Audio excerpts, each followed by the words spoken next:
warahmatullahi wabarakatuh. Perkenalkan, nama saya Sayla Putri Eka Agustina dengan NIM 2211S1029. Di sini saya akan mengerjakan tugas imunologi 2 yaitu hipersensitivitas tipe 4.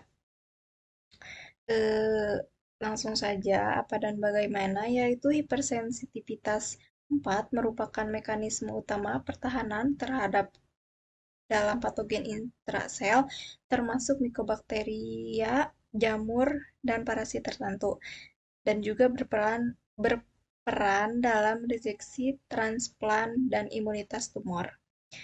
Hipersensitivitas tipe 4 yaitu dimediasi oleh sel T. Dan ada dua tipe, yaitu delayed type hypersensitivity dan T-cell mediated cytotoxicity.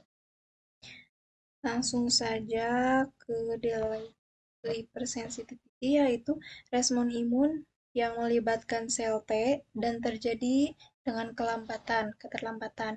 Biasanya muncul 24 hingga hipersensitivitas tipe 1, 2, atau 3 yang dimediasi oleh antibodi atau DTH dimediasi oleh sel-sel T. Setelah paparan antigen, sel T yang sudah tersensitisasi mengenali antigen tersebut dan melepaskan sitokin yang merekrut dan mengaktifkan sel-sel imun lain. Seperti dan mekanismenya, yaitu tahapan mekanisme DTH. Yang pertama yaitu sensitisasi atau tahap primer. Saat pertama kali tubuh terpapar antigen, misalnya bakteri, virus, atau alergen tertentu, antigen ini diproses oleh sel penyaji antigen seperti makrofag atau sel dendritrik. Sel APC kemudian menyajikan prasajikan ini dikenali oleh reseptor sel T atau T-sel reseptor pada limfosit T. Kemudian tahap efektor yaitu reaksi hipersensitivitas. Ketika tubuh kembali terpapar antigen yang sama, sel T memori yang terbentuk selama tahap sensitisasi akan mengalami antigen tersebut. Lalu sel T memori kembali mengalami aktivasi dan mengeluarkan berbagai sitokin, terutama interferon, gamma, atau lalu makrofag yang teraktivasi akan menghasilkan enzim, radikal bebas, dan mediator inflamasi lain yang menyebabkan kerusakan jaringan di sekitar tempat infeksi atau peradangan. Lalu di sini ada aplikasi medisnya, yaitu DTH sering digunakan dalam diagnosis dan evaluasi berbagai kondisi imunologis dan alergi. DTH adalah reaksi imun yang lambat, biasanya terjadi 24 atau 72 jam setelah paparan antigen tertentu dan dimediasi oleh sel T. Contoh beberapa aplikasi medis yang terkait dengan DTH yaitu tes tuberkulin, yaitu digunakan untuk mendeteksi infeksi tuberkulosis. Yang kedua ada FAT test, yaitu digunakan untuk mendiagnosis dermatitis kontak alergi yang mengandung berbagai alergen ditempelkan pada kulit dan reaksi kulit dievaluasi setelah 48 jam atau lebih. Kemudian yang ketiga yaitu pengujian imunoterapi alergi pada pasien yang menjalani imunoterapi untuk alergi misalnya terhadap serbuk sari atau debu.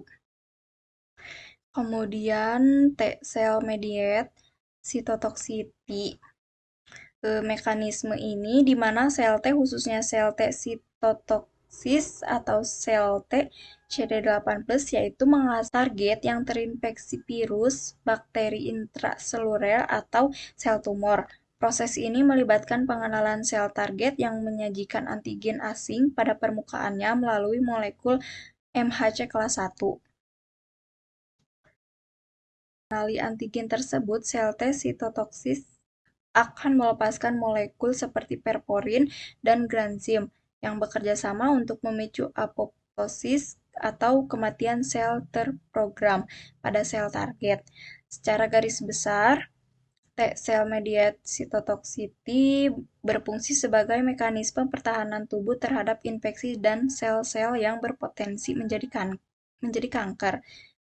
Mekanismenya yaitu terutama sitotoksi T-sel atau CD8+, yaitu sel menghancurkan sel yang terinfeksi virus atau sel kanker.